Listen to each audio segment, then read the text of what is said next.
ഇന്നത്തെ എൻ്റെ കുറച്ച് വിശേഷങ്ങളാണ് ഞാൻ ഈ ഒരു വീഡിയോയിൽ കാണിക്കുന്നത്. ഇന്നൊരു ഉച്ച കഴിഞ്ഞതിന് ശേഷമുള്ള വിശേഷങ്ങൾ ഞാൻ ഇതിൽ കാണിക്കുന്നുണ്ട്. ഇന്ന് രാവിലെ സോയാബീൻ മസാലക്കറിയാണ് ഉണ്ടാക്കിയത്. അപ്പോൾ എളുപ്പത്തിന് വേണ്ടിയിട്ട് ഞാൻ തക്കാളി, ഉള്ളിയും, പച്ചമുളക്, ഇഞ്ചിയും, വെളുത്തുള്ളിയും ഒക്കെ ഇതിലേക്ക് ഇട്ട് കൊടുത്തിട്ട് പിന്നെ സോയാബീൻ പുതിർത്തി വെച്ചിട്ട് അത് വെള്ളം ഒഴിവാക്കിയതിന് ശേഷം വെള്ളം നല്ലോണം പിഴിഞ്ഞ് ഒഴിവാക്കിയതിന് ശേഷം കുക്കറിലേക്ക് ഇട്ട് കൊടുത്തതാണ് കേട്ടോ. എന്നിട്ട് അതിലേക്ക് എല്ലാ മസാല സാധനങ്ങളും ഇട്ട് കൊടുത്തിട്ട് ഒന്ന് 2-3 പീസിൽ അടുപ്പിച്ചെടുത്താണ്. ഇതിപ്പോൾ രാവിലത്തെ ചൂടുവെള്ളം കുടിക്കാൻ വെച്ചൊന്ന് തിളപ്പിച്ച് വെച്ചതാണ്. അതൊന്ന് മാറ്റി വെച്ചിട്ട് അതിലേക്കാണ് ഞാൻ വെച്ച് കൊടുക്കുന്നത് നമ്മളെ സോയാബീൻ. ഇന്ന് സോയാബീനും അതുപോലെ തന്നെ അരിപ്പത്തിരി ഉണ്ടാക്കാമെന്നാണ് വിചാരിച്ചത്. അപ്പോൾ സോയാബീൻ 2 പീസിൽ അടിച്ചതിന് ശേഷം ഇതേപോലെ കിട്ടിയിട്ടുണ്ട്, നല്ലോണം വെന്ത് കിട്ടിയിട്ടോ. എന്നിട്ട് നമ്മൾ മസാലപ്പൊടികൾ ഞാൻ അതിലേക്ക് ചേർത്ത് കൊടുത്തിട്ടില്ല. മസാലപ്പൊടി വറവിലേക്ക് ഇട്ട് കൊടുത്തിട്ട് അതിലേക്കൊന്ന് നല്ലോണം ഉലർത്തിയെടുക്കാമെന്ന് വിചാരിച്ച്. അപ്പോൾ പെട്ടെന്ന് തന്നെ കഴിയും. ഇതിലേക്ക് ഞാൻ ചേർത്ത് കൊടുത്തത് തേങ്ങാക്കൊത്തില്ലേ അതും, അതുപോലെ തന്നെ വലിയ ഉള്ളിയും കുറച്ച് ചുവന്നുള്ളിയും അതുപോലെ തന്നെ കറിവേപ്പിലയും കൂടിയും ചേർത്ത് കൊടുത്തിട്ടുണ്ട്. എന്നിട്ട് ഇതൊന്ന് നല്ലോണം മൂത്ത് വന്നതിന് ശേഷം ഈ ഒരു നമ്മളെ വേവിച്ച് വെച്ച സോയാബീൻ അതിലേക്ക് ഒഴിച്ച് കൊടുക്കുകയാണ് ചെയ്യുന്നത്. നല്ല ടേസ്റ്റ് ഉണ്ടായിരുന്നു. അപ്പോൾ അരിപ്പത്തിരിക്കുള്ള മാവ് ഞാനിവിടെ കുഴച്ച് വെച്ചിട്ടുണ്ട്. അതൊന്ന് പിന്നെ ഇനിയിപ്പോൾ ചുട്ടെടുക്കണം. ഇതായതിന് ശേഷം അതൊന്ന് ചുട്ടെടുക്കാമെന്ന് വിചാരിച്ച്. അപ്പോൾ ഞാൻ മസാലപ്പൊടികളൊക്കെ ഇതിലേക്ക് ചേർത്ത് കൊടുത്തിട്ട് നല്ലോണം ഒന്ന് മൂപ്പിച്ചെടുക്കുകയാണ് ചെയ്യുന്നത്.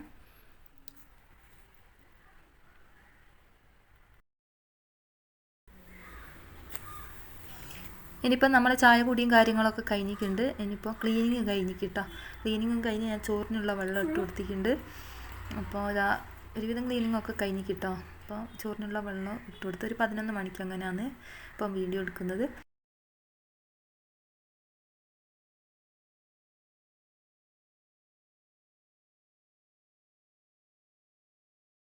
അപ്പോൾ ഇതാ മീനും കൊണ്ടുവന്നിട്ടുണ്ട്. അപ്പോൾ ഇതൊന്ന് മുറിച്ചെടുക്കണം. അല്ല, ഇതിന്ന് ഞാൻ മുറിക്കുന്നില്ല. അപ്പോൾ നാളേക്കുള്ളതാണ് കണയൻ കേട്ടോ. അപ്പോൾ മത്തിയും കണയനാണെന്നുള്ളത്. അപ്പോൾ ഇത് നാളേക്ക് വെക്കാമെന്ന് വിചാരിച്ച്.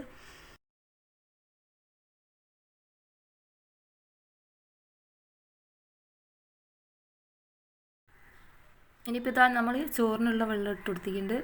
കൽമാസ് ഉണ്ടായിരുന്നു കേട്ടോ, വീടിലേക്ക് കൊടുക്കാനുള്ള 10 കൽമാസ്. അത് ഞാൻ വേവിച്ചാടെ വെച്ചിട്ടുണ്ട്. അപ്പോൾ ഈ അടുപ്പത്ത് തന്നെയാണ് ഞാൻ വേവിക്കൽ. അപ്പോൾ അതൊന്ന് തീച്ച് വെച്ചതിന് ശേഷം ചോറിനുള്ള വെള്ളം ഇട്ട് വെച്ചിട്ടുണ്ട്. നിയോ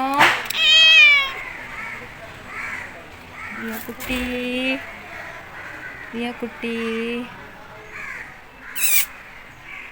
നിയോ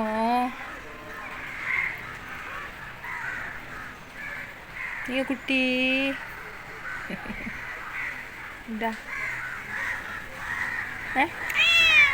ഉണ്ട്.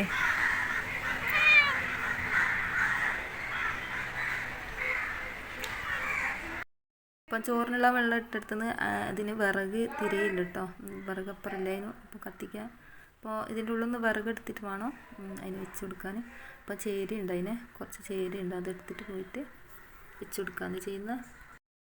വിറകെടുത്ത് കഴിഞ്ഞാൽ അവിടെ ചുവന്നിറമ്പ് ഇട്ടോ നല്ലോണം കടിച്ച് പണിയാക്കി തന്നു. അപ്പോൾ ഇതാ ചോറൊക്കെ വെന്ത് ഊറ്റി കഴിഞ്ഞിട്ടുണ്ട്. ഇനിയിപ്പോൾ അടുപ്പത്ത് വെച്ചത് പച്ചക്കറിയാണ്. അതൊന്ന് കടുകൊന്ന് പൊട്ടിച്ച് ഭാര്യാണ്.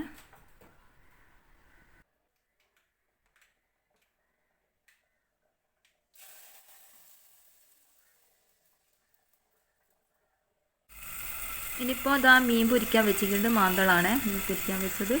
അത് ഇങ്ങനെ മൂടി വെച്ചെന്താണെന്ന് വെച്ചാൽ ഇങ്ങനെ 4 പുറം തെറിക്കുമല്ലോ. അപ്പോൾ ഓട്ടമുള്ള മൂടിയായാൽ പിന്നെ പ്രശ്നമില്ലല്ലോ. ആവി കയറുകയും ചെയ്യും, ആവി പോവുകയും ചെയ്യും, അതുപോലെ തന്നെ കുറ്റിന് കിട്ടുകയും ചെയ്യും. ഇനി പിന്നെ നമ്മളെ അരി പൊടിക്കാനുള്ള തയ്യാറെടുപ്പിലാണ് കേട്ടോ. എന്നാൽ അരി കഴുകി ഊറ്റിയിട്ട് വെച്ചിട്ടുണ്ട്. പിന്നെ ഒരു കേക്കിൻ്റെ പണിയും കൂടി ഉണ്ടായിരുന്നു കേട്ടോ. ഉച്ചയ്ക്ക് ശേഷം ഒരു 1/2 കിലോ വൈറ്റ് ഫോറസ്റ്റിൻ്റെ ഒരു ഓർഡർ ഉണ്ടായിരുന്നു. അപ്പോൾ അതൊന്ന് ചെയ്തെടുക്കട്ടെ. പിന്നെ നാളേക്ക് ചെറിയൊരു കേക്കും കൂടി വേണമെന്ന് പറഞ്ഞു. അപ്പോൾ അതും കൂടി ഒന്ന് ചെയ്ത് വെക്കട്ടെ. അതിൻ്റെ സ്പഞ്ചൊക്കെ ചെയ്ത് അവിടെ വെക്കുന്നുണ്ട്. 1/2 കിലോ വൈറ്റ് ഫോറസ്റ്റ് 5 മണിയാകുമ്പോഴത്തേക്ക് വേണമെന്ന് പറഞ്ഞു കേട്ടോ, വൈകുന്നേരം.